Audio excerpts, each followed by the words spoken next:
Nurali abimizning 1 yilingizdagi 8760 soat nomli asrini anlatamiz.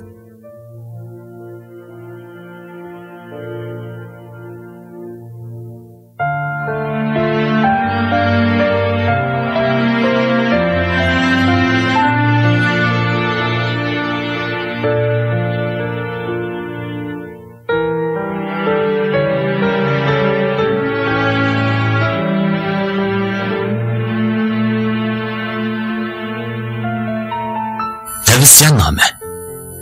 Haqiqiy utuq qozong'uvchi texnik ko'p kishilarni baxtga erishtiradigan odamdir. Yu Minghu. Alini 2012-yilning oxirlari tunji qatim uchratdim. Bu yigitga nadin kelgan jur'atkin bilmayman. Menga ilk xat avatib, o'zining QA ingliz tili, ya'ni Ali Qaltis ingliz tili degan ma'nodagi darsning sin hujjatini o'ziga yo'llab berishini talab qildi. Bu vaqtda dal so'qmoq masalasi yuz bergan bo'lib, bu ozroq zil temiga aylanib qolgan chaq edi. Shinjonlik bu yigit bir bilak xanzucha inglizcha darslik sinida qiziqarli so'zlar orqali nurg'un bilimlarni umumlashtirdi. Nurg'un kishilar so'qmoq masalasini rayon xarakterli kamsitish deb qarayotgan chaqda u ma'rif qatlami darajasiga ko'taribdi. Bu xil mustaqil tafakkur qilish iqtidori sababli uning ismini esimda ching tutib oldim. 2013-yili chog'anda uning bilan ikkinchi qatim uchrashdim. Shu qatimlik yig'in orliqida u dodillik va ozroq qaramlik bilan yenimga kelib, o'zini inchki operatsiya qilib yozgan dokladni chiqardi. Uningda Ali o'zining vaqt boshqarish ta'sirotlarini, ilgirki o'qitish jarayonida qo'lga keltirgan tajriba saboqlarini yozib qolmay, 90 kilogramdan 70 kilogramga o'riqlaganligi, qursqiga 8 parcha muskul chiqarganligidan iborat o'riqlash jarayonining unum xaritasini kirgizibdi. Men shu chaqda uningga yangi sharhning eng munavvar o'qituvchilarining biri bo'lib chiqqan degan bir jumla so'zini qilgan edim. Darvaqa 2 yildan keyin u shunday qila oldi. U yangi sharhning 20 mingga yaqin o'qituvchilari ichidagi eng yosh notiq aylandi hamda yangi sharh guvohining o'qituvchilik vazifasini ustiga oldi. Shundaqla jamiyatning har qaysi sohalarida xil zo'r ta'sirlarni qo'zg'adi. Nurg'un kishilar Alining qat'iy irodalik, azaldan voysamaydigan, va'dasida turadigan bir tarafini ko'rgan bo'lishi mumkin. Yoshlarning qaram, hatto ojiz chog'lari bo'ladi. Bir mezgil Alining kayfiyati to'liq sulg'un chog'lari bo'lgan. Shu mezgilda menga bir qancha parcha ilk xat avatib, burunqi xizmat o'rnidan ayrilib, oliy maktab o'quvchilariga dars o'tishga chiqqanligi ancha to'g'ri bo'lmagandek his qilayotganligini aytgan edi. U hatto tushkunlashib ketayotdim, psixika doktorig'imi ko'rindim degan edi. Elim yaxshi, u g'olib keldi. Oilaning og'ir yukini ko'tarib qolmay, bir qaltis odamga aylandi. Otasining xizmat ustida qurbon bo'lishi uni hayotlik haqida yangi ta'sirotga ega qildi. Shu chaqda u mundaq deydi: "Men uchratgan odamlarda, men qilayotgan ishlarda mening sababimdan oz-to'la yaxshilanish bo'lsa-da, mana shu kifoya. Har kuni soat 7 dan burun o'rnidan turib, mikroblogida kishilarga ilhom bag'ishlaydigan narsalarni ham bahrlaydi. Kitob o'qiydi, badan chiniqtirdi. O'zini tizginlash iqtidori har qancha kuchli odam bo'lgan taqdirdami, har kuni yarim kechagacha xizmat qilibmi, atsi yanala soat 6 da o'rnidan turib ketish haqiqatan jaboliq. Bir necha qatim yarim kechada undilarda xizmat to'g'riliq paranglashib o'tib, u tuyuqsiz yo'qolib ketdi. Keyin bilsam, charchab ketganlikdan ustalga beshini qo'yib uxlab qolgan ekan.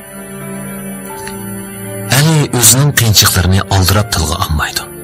Boshqalarning uningga qilgan yomonliklarini hargiz debmi yurmaydi. U faqat qilishga tegishli deb qaragan ishlarini un-tinsiz davomlashtirdi. Texnik ko'p kishilarga yordam qilishga va illiqlik his qildirishga butun kuchi bilan tirishdi. Uning samimiyligi hargizmi ishning epini bilmaydigan soddaligidan emas. Uning bishiga kelgan mushkulotlar mutlaq ko'p qism tanqishlarining bardoshlik berish shaklidan eshib ketgan. Mayli munbarda, mayli turmushda bo'lsin. Uning optopdek ichilib turgan chiroydan kichikkina ko'ranginimi topolmaysiz. Uning samimiyati odamni ta'sirlantirdi. 3 yil. Min necha kecha kunduz. Boshqalarga keng qo'rsoq, ammo o'ziga talabchan bo'lishni qat'iy davomlashtirib kelgan Ali mukammal odam bo'la olmasligi mumkin. Ammo u o'zini mukammallashtirish yo'lidagi tirishchanligini bir kunmi to'xtatib qo'ymadi. Buningdan 20 necha yil muqaddam men chet elga chiqish orzusi bilan yashagan edim. Turli sabablar tufayli bu orzuyimni hozirgacha reallikka aylantira olmadim. Keyin yangi sharhni qurgandan keyin hayot yo'limdagi yana bir imkoniyatni payqadim.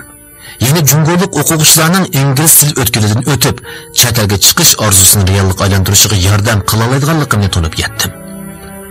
Bu ma'lum bir imtihondan o'tib, chet elning unvon kinishkalariga ega bo'lishga munosabatli ish emas.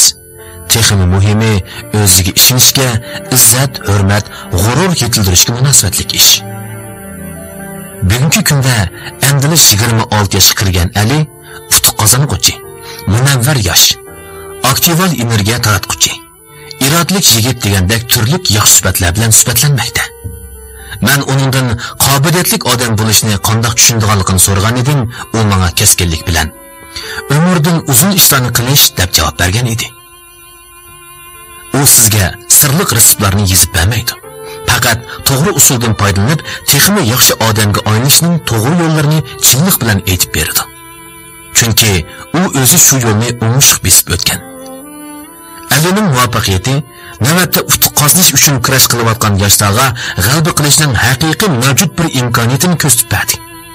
Bir odam hech qanday orqa ko'rinishi bo'lmagan taqdirdami, kech-kunduz bo'shashmay kurash qilish irodasiga tayinib, kuchni markazlashtirish orqali ma'lum bir sohada natija qozonish orqali o'ziga tava bo'lgan bir dunyoni yarata oladi. Mening texmo qoyil bo'lganim shuki, nafsoniyatchilik, shaxsiyatchilik yo'lliq bo'lib ko'rinayotgan bir vaziyatda Alining vujudidan haqiqiy ijtimoiy mas'uliyat tuyg'usini ko'rdim.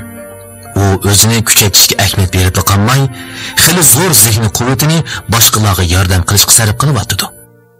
Hayotning qimmati va ma'nosi donliq maktab, boylik va martabadan ifodalanmaydi.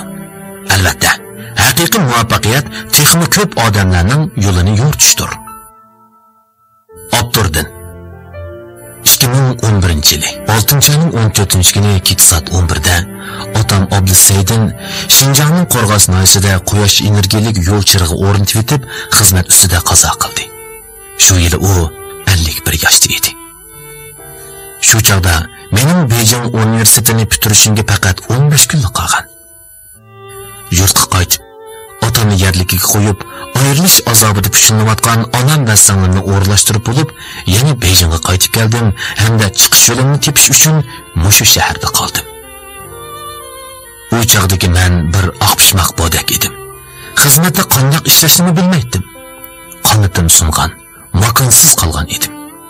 Kech-kunduz sinib turgan sonsiz chiroqlar bor buovat shaharda men uchun yiqilgan bir chiroq yo'q edi. Men uchun yiqilgan u chiroq o'z yurtimda, ko'z yetkisiz yiroq bir joyda qolgan edi. Meni kutib turgan uzun ham egiz-pas yo'llarni o'zim yolg'iz menishim, texmi og'ir mas'uliyatni zimmamga ilishim kerakligini bilatdim. Hurmatli otamning chiriqini o'zimning usulida mangu yondirishni o'ylaydim. Nurali Oblis 1-bob. Nima uchun shuncha tirishibmi unumini ko'rolmaymiz? Yoshlar hamisha dunyo bilan so'zlashmoqchi bo'ladi. Lekin bu dunyoning siz bilan paranglashqusi yo'q. Talantingiz urg'ib turgan, hayotiy kuchingiz to'lib toshgan, sarvozzoda ko'z bog'laydigan iqtidoringiz bo'lgan taqdirdimi, bu dunyoning shafqatsizligiga tang tura olmaysiz. Muvaffaqiyat nurg'ulg'an haqiqatlarni bilish emas. Karvatimning bosh tarafiga qo'yilgan ustalga mundaq bir jumla ingliz so'z o'yilgan. If you cannot do, teach. Agar o'zing qila olmasang, boshqalarga qilishni o'rgat. O'qituvchi bo'lgandan beri bu so'zni o'zimga signal qilib oldim. Bu qoida so'zlashga usta, ammo o'zi qila olmaydigan kishilarga qilingan kinoya edi. Mening bir do'stim bo'lib, laqami qoidashunos edi. Kitoblardan naql keltirish, qoida so'zlashda uning oldiga o'tadigan odam yo'q desakmi bo'ladi. Qadimgi Misr madaniyatidan tortib, hozirgi zamondagi pit bo'lguncha qoyilqilarlik mulohaza qilib beralaydi. O'yin, tomosha va nikoh turmush to'g'risida bilganlarmi oz emas. bularga xili kelishgan sirqiy qiyofat qo'shilsa, uning bilan paranglashgan har qanday bir odam o'limga uchrab qolgandek tuyg'uga kelib qilishi mumkin. Ayni chog'da ikkimiz Jungwansunda 10 necha kvadrat metrlik bir egizlik uyda bilib turardik. Jungwansun Beijingning avat yeri hisoblanadigan bo'lg'achqa, uyning kichik bo'lishi qarmay, ijorasi xeyli qimmat edi. Bir kuni tushdan keyin ikkimiz deraza tubida o'ltirardik. U ikki barmog'i orasiga qistirib olgan tamokini kuchab bir tortib, ondan isni oldirmay puylab chiqargandan keyin mundaq dedi. Ali, yaqinda men moliya boshqarishga oid kitobdan birini astoydil o'qib tadqiq qildim. Hozir pulni bankaga qo'ysang, kundan kunga kurs tushib ketadi. Put qozonish uchun, Beijingda yo'l tepish uchun, tuzukroq yashash uchun, shirkatda oddiy xizmatchi bo'lishdan boshlasang, har yili maoshing oz-ozdan o'sib, 5 yilda bir qatim ammining o'sidi desak, bir umr tirishgan bilanmi hech ishni boshqa ilib chiqil bo'lmagudak. Üzüp chiqaman desang, boshqalar mangmagan yo'lda minishing kerak. Ikkimiz ozroq pulning ipini qilib, oltin sodis qilayli. Keyin u xizmat munosabati bilan ko'chib chiqib ketdi. Lekin patpa telefon urib, yana xizmat almashtirganligini, yangi bir sohaga kirganligini va yoki qisqa vaqt ichida boy bo'lishning yangi amalini topganligini aytib turdi. Lekin mayli qaysi sohaga kirmasin yoki pul tepishning qanday bir yangi usulini bayqamasin, hech qaysisi uzoq mezgil davomlashmadi. Oxirida pushaymon dorisining uzoq mezgillik iste'molchisiga aylanib qoldi. Do'sti bo'lish sifatim bilan uni ogohlantirib, qoida so'zlash, mulohaza qilishdan boshqa amaliy unum beradigan chora va harakat texnik muhim emasmi deb askarkan edim. U sal cho'chigandek bo'lib, birdan turib ketgandan keyin yana o'zining gapini qilib, "O'tganda hiliq shirkatning peyini o'sdi degan edim. Rostli o'sdi-ku. Shu chaqda setib olgan bo'lsam, hozir bir yush uy ipgan bo'lar ekanman", dedi. U hozirga qadar 4 qatim xizmat almashtirib bo'ldi. Maoshi 1050 kun o'sdi. Oddiy xizmatchi edi. Hozir 5 kishilik guruhning guruh boshlig'i bo'ldi. Ehtimol kunlarning birida uning rostli omad kelib qolar. Shundaq bir kunlar kelib qolsa, men cho'qim yuzimni qilin qilib, "Ha, boy bo'psan, burunqi do'stligimizni unutib qolgansan, ha?" deb boraman. Dunyoda qoida so'zlashga amroq odamlar ko'p. Qoida anglashga amroq odamlar texmi ko'p. Har xil yo'llardan foydalanib, o'zi erishmoqchi bo'lgan, ehtiyojli bo'lgan va yoki erishmasam bo'lmaydi deb qaragan qoidalarga erishib turadiganlar hamon kam bo'lmaydi. Lekin qoidalar rostli shuncha asqatamdi. Ingliz tili o'rganish to'g'risidagi leksiyani anglab bo'lgandan keyin yarim yilda TOEFLdan o'taman. Amerikadagi palonchi donliq oliy maktabning o'qish mukofot puliga erishiman deb o'z-o'zingizga qasam qilasiz. Lekin o'qish mukofot puliga rostli erishganlar hamon oz bir qism kishilar bo'ladi. Donliq korxonchilarning nutqini anglagandan keyin hatto ilhom baxsh bir jumla so'zni ko'rib qiliblar. Qini qizib, qattiq tirishsalar bir shirkatning bosh ijroiya amaldori bo'lib, sohib jamolga o'ylanib, turmushning jumlalarni cho'qisiga chiqadigandek tuyg'uga kelib qoladi. Muhabbat mutaxassisi ham baharlab qo'ygan bir hikoyani o'qiblar, tunji muhabbatni qadrlab, farhotni saqlaydigan qizlarning shirin bo'g'isi kelib, boy, kelishgan, qomatlik oq otliq shahzodasining ilib ketishini kutdi. Qoida o'qishga tayiniblar turmushni tushunmoqchi bo'lish ko'p qism kishilarning g'oyasini amalga oshira olmaydiganligidan derak berdi. Hatto ba'zi donliqlar o'giziga chiqib olgandan keyin shotini tatib oladi. Ondan o'z vaqtida men tirishchanligimga tayinib uchib chiqqan, sizmi qila olmaysiz deydi. 1 yil o'tib ketdi. Chet elga o'qishga chiqolmadingiz. Hatto maktabni a'lo natija bilan bitkazolmadingiz. Xizmat izlab 100 turani imtihonga borganingizda 4-6 darajadan o'tgan kompyuter daraja imtihon kinishkilarini hozirlagan o'quvchilar xizmat ishlagan raqobatchilaringizning bahli ko'p ekanligini bayqaysiz.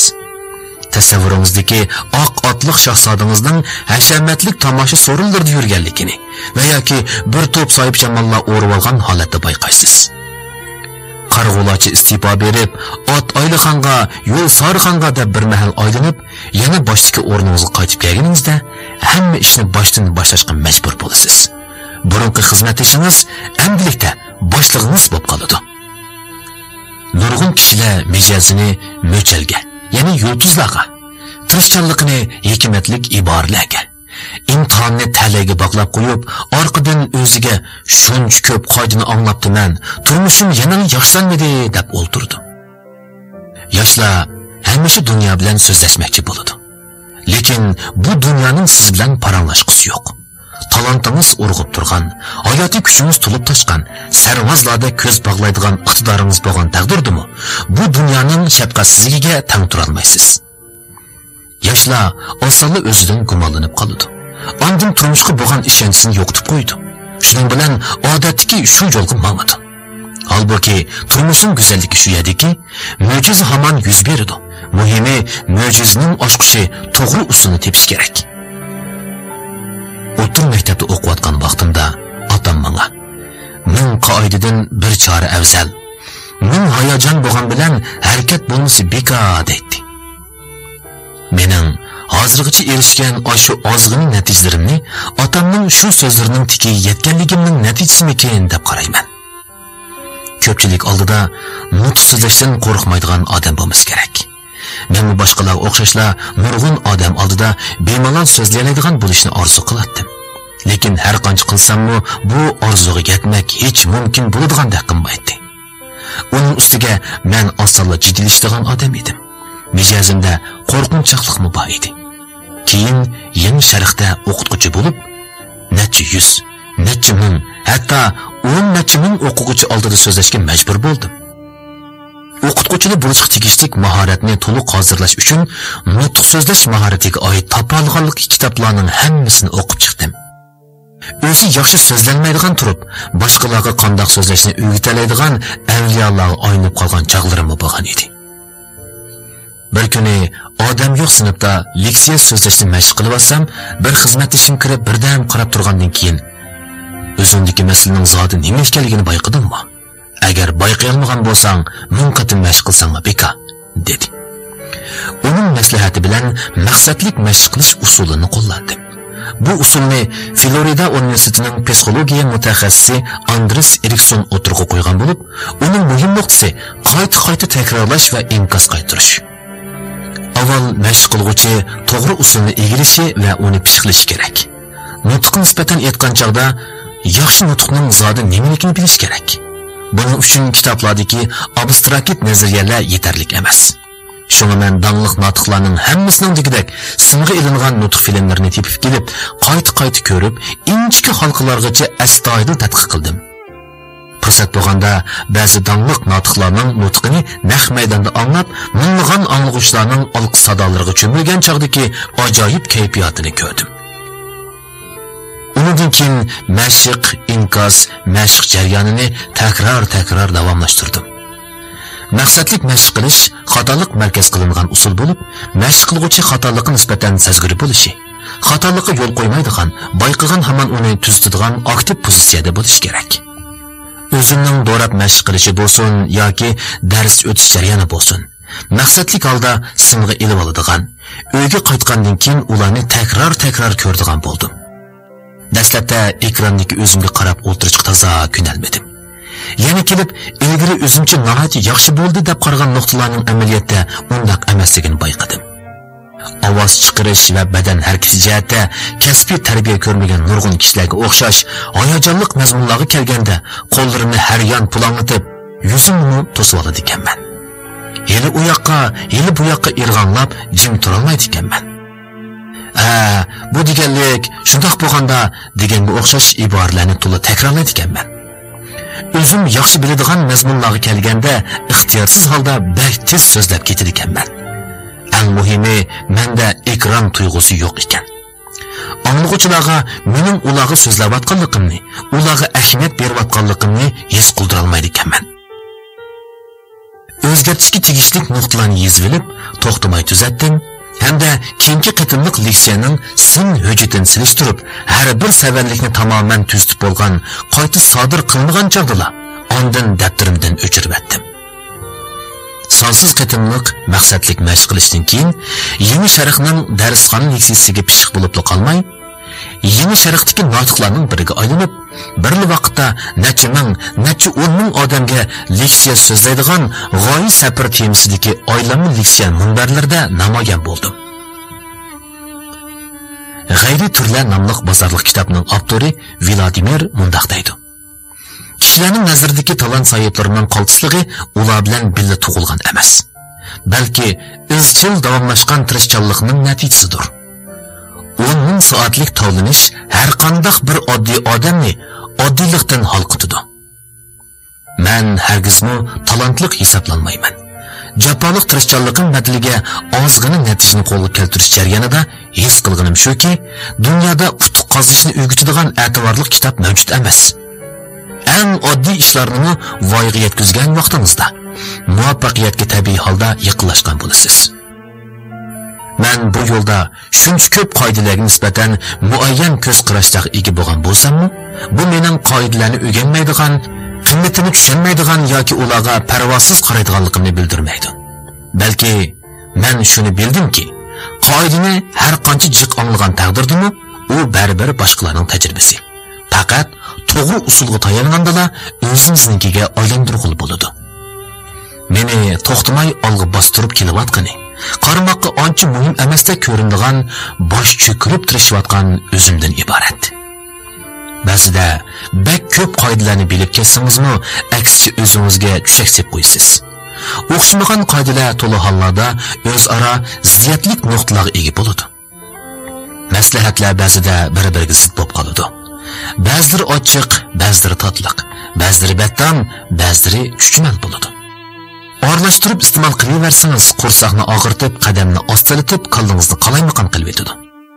Ba'zida qoida va naqllarni bir chetga qo'yib qo'yib, oldi bilan bir qadam menib, oldin tajribalarni yakunlab, xatoliklarni tuzatgan afzal.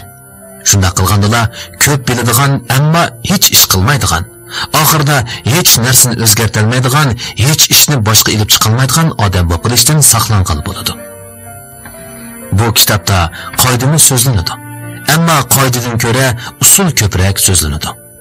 Kitobdagi har bir bob kichik bo'lsa-mu, mazmun bir qadam ilishingizga turtki bo'la olsa.